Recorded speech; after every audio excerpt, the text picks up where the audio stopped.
All right, listeners, I think you know that we are part of the Radiotopia network, which is basically a network built on the idea that you should support the most creative, independent audio makers around.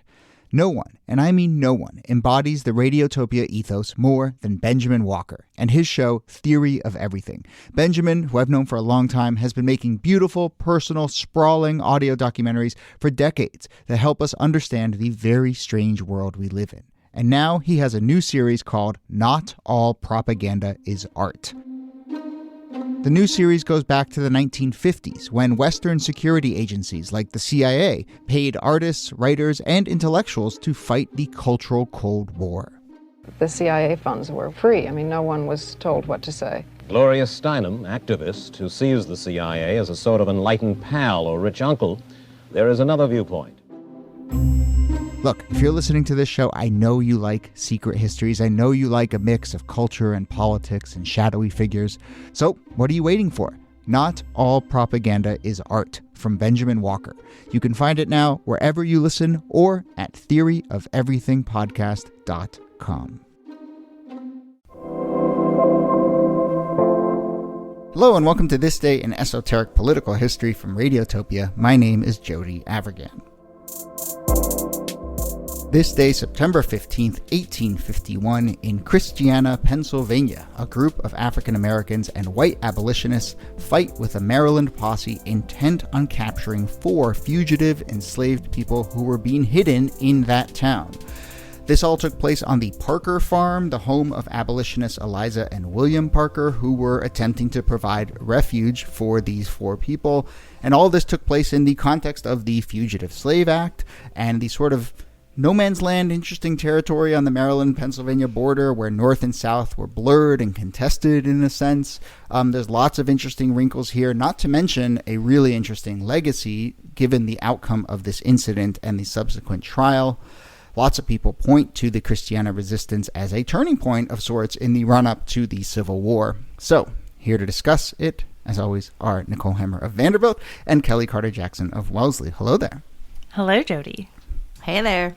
Okay, last episode was sort of right in my and Niki's wheelhouse, GOP foolishness and Republican and Democratic gaps. We're now headed right towards Kellie's wheelhouse. Yay! Kellie, can I ask you, before we get into details, actually, can I ask you that big, we usually like to start small, but I want to ask you that big question that I hinted at in the intro. Like, do people see this as a real kind of key pivotal moment in the run-up to the war? Like, oh yeah. I mean, there's a great book by Thomas Slattery in which he says Edward Gorsuch blood was what fertilized the Civil War. And it's like, wow. I mean, we talk a lot about John Brown's raid being like the spark that lights the fire, but I really do think the fact that you had a slaveholder who was killed and no one was really held accountable for his murder. And these escaped slaves and the people who aid them also, get free. They're not convicted or charged or anything like that, or captured even. It's just a remarkable story. And it's when I'm talking about force and freedom, it's one of the stories I tell all the time because I think people are so like, oh my God, this happened. And it's like, yeah, it's wild. So you mentioned Edward Gorsuch.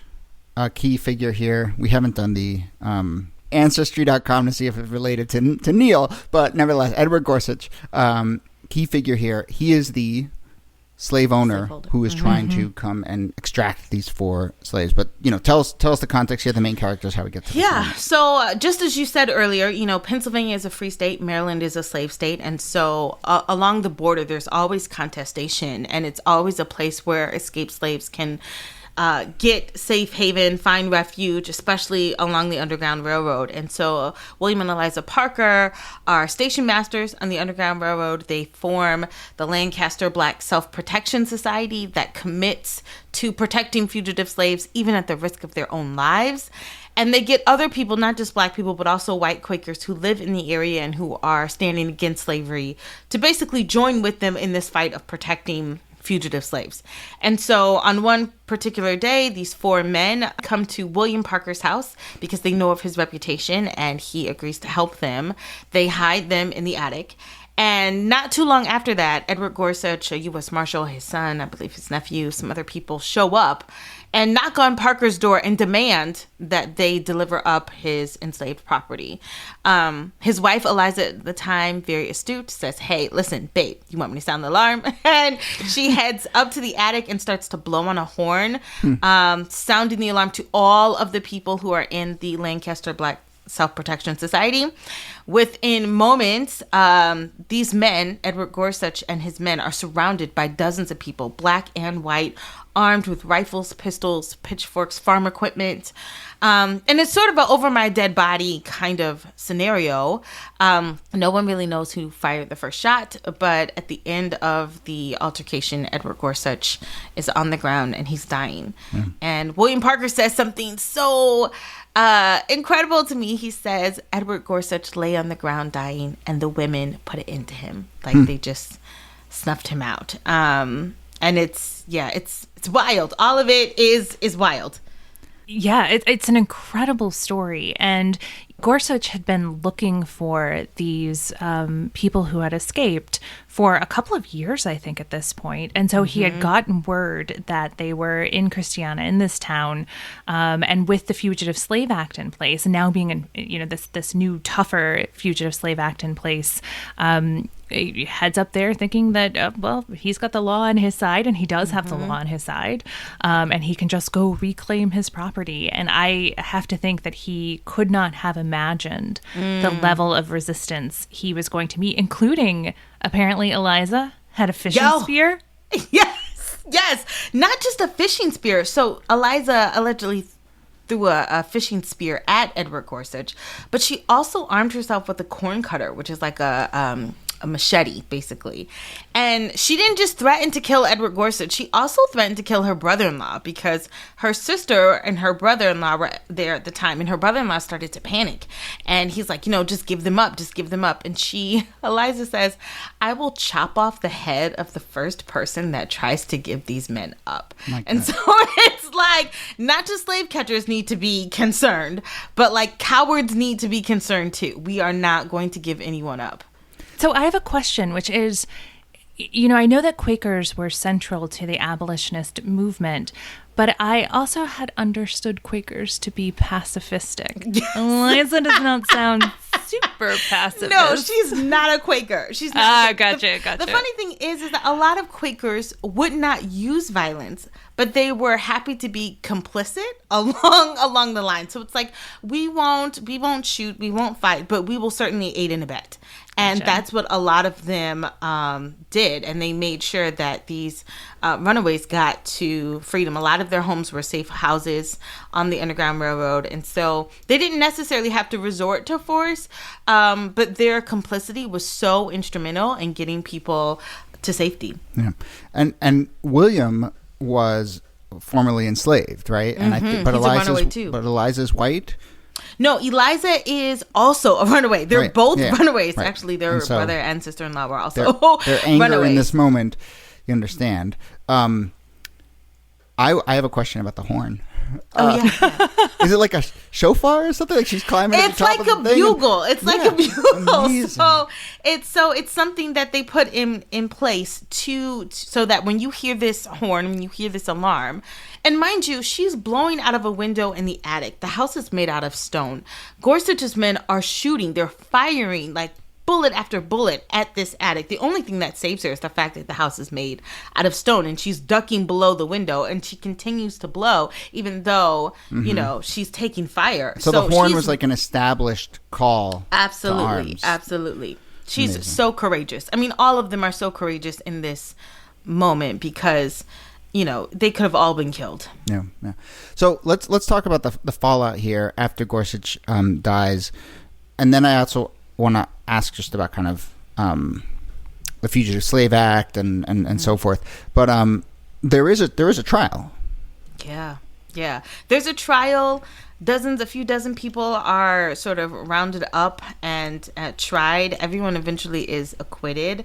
I think a large part of that, too, is because the people who are sitting on the jury are all sympathetic to this cause. A lot of the people that sat on juries were also complicit in helping enslaved people get away. So they were, again, instrumental in getting people from going to prison or from being held accountable.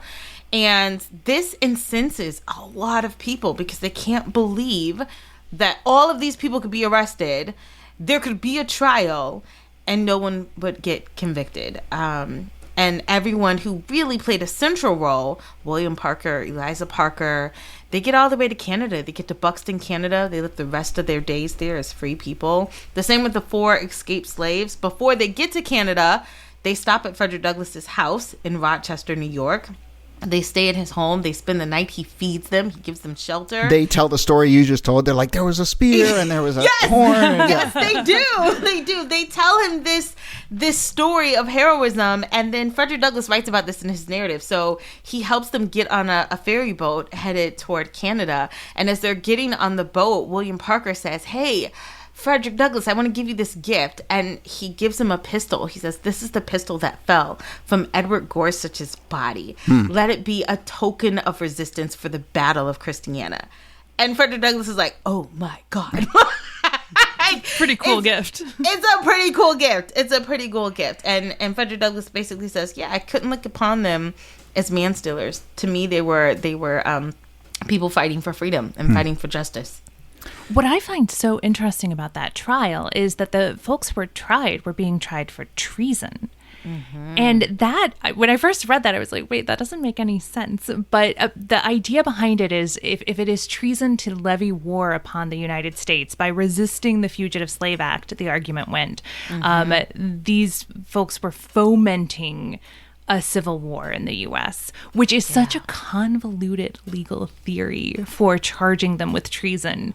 But it suggested that how fraught and how concerned the folks who brought the charges were. Well, that's so funny because I almost had or not an opposite, but sort of different reaction to reading that the treason was the thing, which was like, oh gosh, we were much more comfortable with the idea and recognizing the stakes, and this was a moment when the country was being contested, and acts like these were viewed as treason in the sense that, you are violating some laws that really put the viability of this nation and this experiment at stake.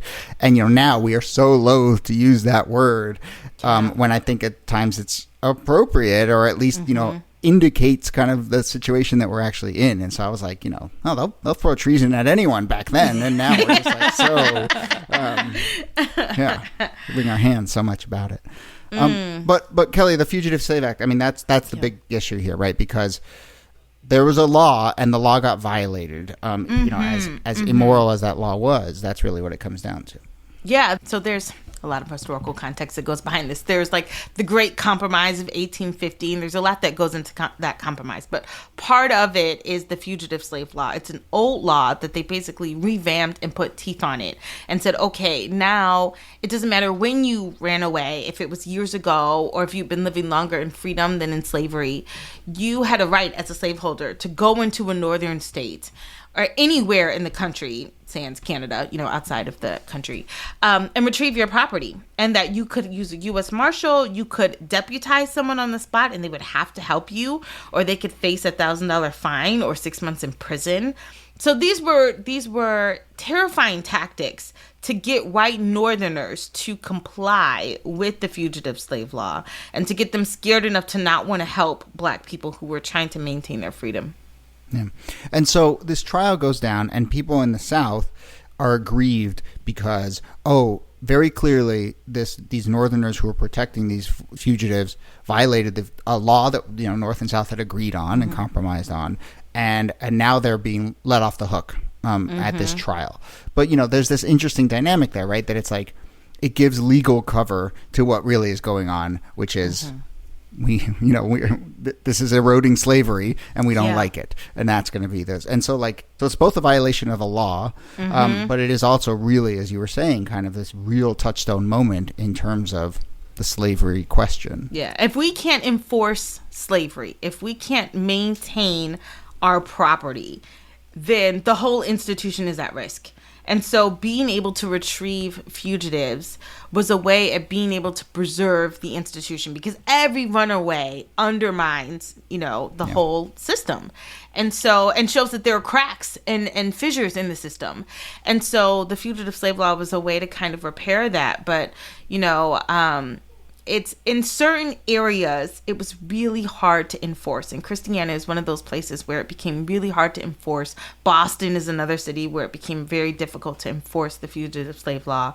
But in other places, it's really successful. And, even when the Civil War breaks out, Lincoln says, hey, I want to maintain the fugitive slave law. He's trying to throw the South, carrots and say, yeah, we'll keep it in place. We'll allow you to keep getting your slaves. But they're just not retrieving people. They're also kidnapping people. Mm-hmm. So there are free people who are also, legitimately born into freedom and being sold into slavery, like Solomon Northup.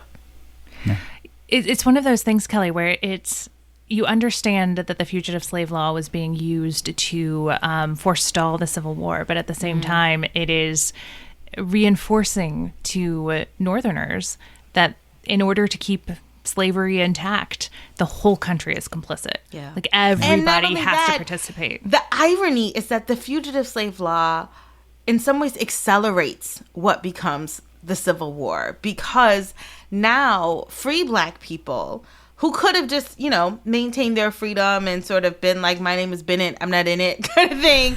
Now they're at risk. And so people who were maybe politically apathetic can't afford to be anymore. And so everybody becomes activated by this law because every Black person is at risk. That's so fascinating. Can you paint a picture of the Maryland-Pennsylvania border? Obviously, I think just geographically, right? That's a place where a lot of people are going to get recaptured because it's just not that far from a southern state. But, there's also in this story and just in general, there's this whole ecosystem and economy that pops up around retrieval, kidnapping of slaves. Is it Northerners who compromise their morals and say I can make a quick buck by being a slave catcher, or is it Southerners who go into these border towns? It's what's going on? a bit of both. There are even Black people that pretty much take up the office of slave catcher, and that is because, one, it's a lucrative business, and two, if you can win the trust of someone by saying, hey, come with me, and then you can sell them out down the road. I mean, there's a lot of Black slave catching going on that's really problematic. And what I talk about in my book is that Black slave catchers got it the worst. Like, white slave catchers might be beat up by a Black neighborhood or group collective, but Black slave catchers were killed. Like, they had very little tolerance for people that would sell them out. And so, it's a dangerous business because, you're trying to retrieve a person who's basically like, taking me back to slavery is death. So I have nothing to lose. And a lot of slave catchers lost their lives in the fight to try to retrieve these people because, if it's between, getting your freedom or going into slavery, you're not going to go down without a fight. And so that's what a lot of my book talks about, is those who put up the fight, right? Those who are like, over my dead body, those who are like, no, this is not going down. And as it relates to like the geography, though, that's huge because if you think about a lot of the major abolitionists that we know, like Frederick Douglass escaped from Maryland, Harriet Tubman also escapes from Maryland. Like, Maryland is one of these states in which a lot of enslaved people, if you can get to Philadelphia, there's a robust free Black community. There's a robust abolitionist community. If you can get to Philly, you can get to Boston. If you can get to Boston, you can get to Canada or New York or so forth and so on. And so these northern cities really become safe havens for a lot of these places. So you see a lot of movement along the border. It's hard to get, from Louisiana or places like Texas or Alabama, you're trapped. But if you're in some place like Kentucky where you can get to Ohio, or Maryland where you can get to Pennsylvania, it makes a real difference. Some legacy stuff here. There is an Underground Railroad museum in Christiana. Town is still there, and lots of markers, and obviously it's got about 1,000 people in it, but small town. And Niki, do you see the Zooey Deschanel connection? I do see it. So Zooey Deschanel, who I think everybody was waiting for us to mention, is every fourth episode, just Zooey Deschanel pops up. Yeah, that's right. She's the Forrest Gump of the show. She was actually the descendant of Quaker abolitionists, Sarah and Levi Pownell, and they owned the land on which the Christiana Resistance occurred. And they housed Gorsuch's son after the confrontation. They helped William Parker to escape. So Zooey Deschanel, part of the story. Yeah, I There know. you go. Another fun fact: John Wilkes Booth is supposedly good friends with Edward Gorsuch's son, Thomas. And so this death of Thomas's father is one of the things that John Wilkes Booth says motivated him to act in the way that he did. Wow. Yeah. The Booth actually is the Forrest Gump of every story in the era. no kidding. I mean, that guy just, We need to do a whole thing on Booth. Yeah. But I mean, I feel like we have, in the sense that, like, Yeah. he's just one of these. Oh, and by the way, is for like so many of these stories. But yeah. All right. Well, that is incredibly fascinating. Thank you, as always, for doing this, Nicole Hemmer. Thank you to you, Thank you, Jody. and Kellie Carter Jackson. Thanks to you. My pleasure.